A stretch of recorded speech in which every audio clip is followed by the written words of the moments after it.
বিভিন্ন পলিসি বাস্তবায়ন ও সব প্রক্রিয়া শেষ করেই নির্বাচন দেওয়া হবে।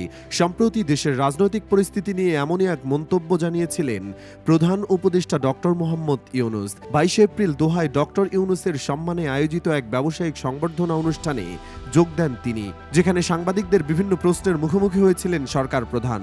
জানা যায়, সেখানে ডক্টর ইউনূস বলেন, অর্থনৈতিক দিক বিবেচনায় বাংলাদেশে উন্নতি করার অনেক খাত রয়েছে।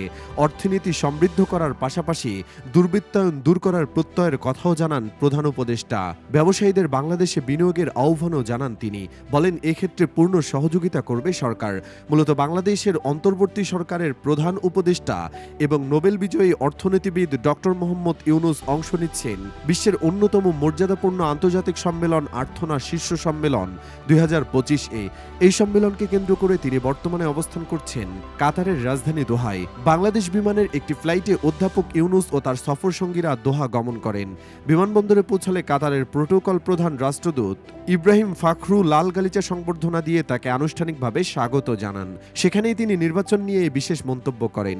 প্রেস সচিবের মতে, অধ্যাপক ইউনূসের এই সফর আন্তর্জাতিক মঞ্চে বাংলাদেশের সক্রিয় অবস্থান, নৈতিক নেতৃত্ব ও শান্তিপূর্ণ কূটনৈতিক যোগাযোগের এক উজ্জ্বল উদাহরণ।